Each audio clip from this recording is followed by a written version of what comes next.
Magandang hapon. Magluluto na naman tayo guys. Para sa ating hapunan. Yan. Maulan pa rin guys. Malakas pa rin ang ulan.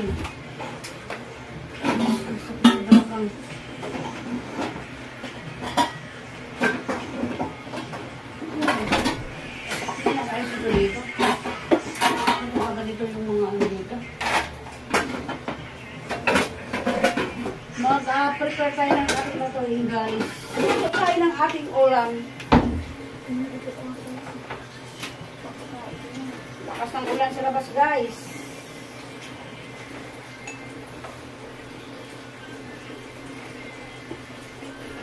Wala naman tayo pasok bukas. Baka wala naman tayo pasok. Palakas ng palakas ng bagyo guys.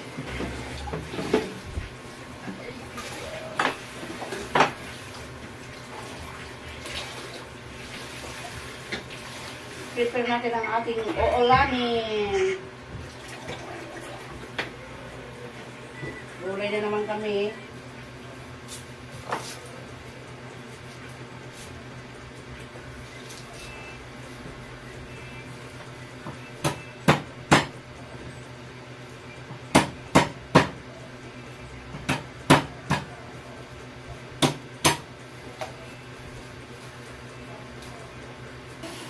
Lumiba kasi yung lasa kung may sabaw ng yun. Parang lumang sabaw na nilalagay nila sa ano. Tubig na lang muna ipakuluan ko. Tatanggata kasi lahat ng eh. Itong isa, ano ko to sa kamuting kahoy ko. Magagata ako ng kamuting kahoy din. Kaya, yan. Tapos maglilinis ako ng isda guys. Kaya nag-inom na ako ng salvio.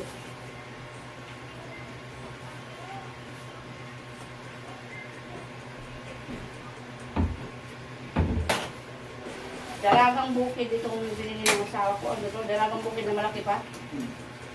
Malaki na dalagang bukid. Pinahiwa niya.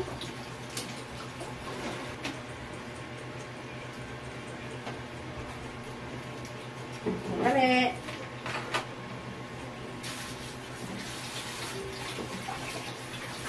Dalagang bukid na malaki na yan. Lagyan natin ng cubes yan guys. Hindi na ako pwede sa maalat guys. Bawal na sa akin maalat. Masakit na yung balakang ko palagi pag ano. Lagyan natin ng magic guys. Hindi natin ubusin yan. Ito na yung ano ko. Mabilis lang sa mga luto. Ito guys, ilagay ko ng gata.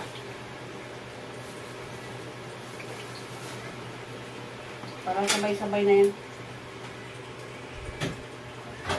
Ang daming gata ng binili ng asawa ko. Puro gata talaga yan. Dilis. Ayan. Sabi ng anak ko, bakit may dilis? Ayun, gusto namin may dilis eh. Bahala sa kung hindi sa kakain. Sabi ko, kumain na ng isda at saka itong gabi. Kasi pag hindi sa kumain, wala siyang kakainin. Si Bunso yan, kumakain yan kahit ano. Itong isda, lagay natin. Yan. Hiniwa. Malaking ano ito. Malaking dalagang bukid.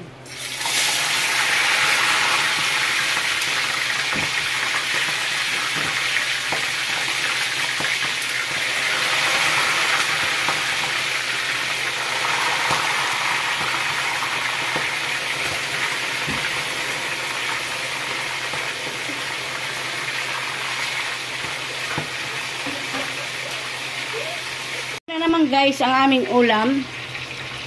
Yan. Nilagyan ko ng dilis. Gabi na naman kami guys. Ayan.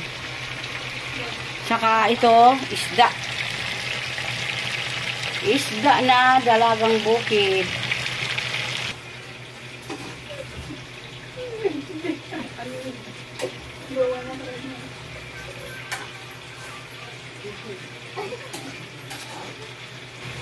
Ayun, dalawang mga anak ko.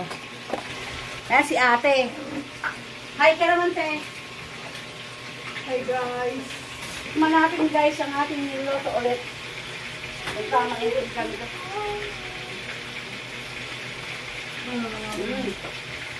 Sarap. Sarap na guys. Ayun guys, malapit na maluto ang aking mga ulam.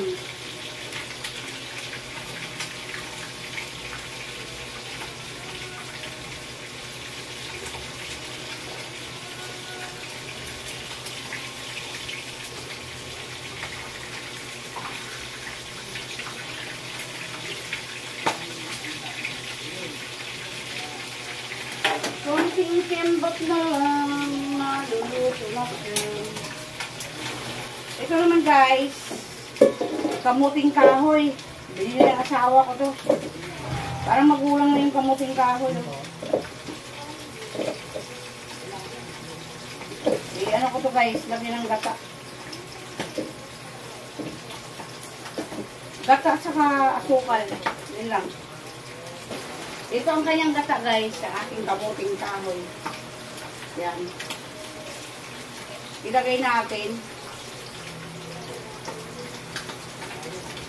Pumasukal dun yan. Pinatay ko na yung aking prito, tumatalsik. Lagyan natin ang asukal yung aking kamuting kahoy. Ayan, yung aking prito. Nagtiriksyo-riksyo na. Yung isda ko. Nagpisik-pisik na siya. Ayan po ang aming pagkain ngayon. Kainan na tayo guys. Ayan, kamuting kahoy na nilagyan ng gata. Tapos itong isda, dalagang bukid. Ayan. Saka ito na naman guys. Naggata kami ng gabi with deles. Ayan.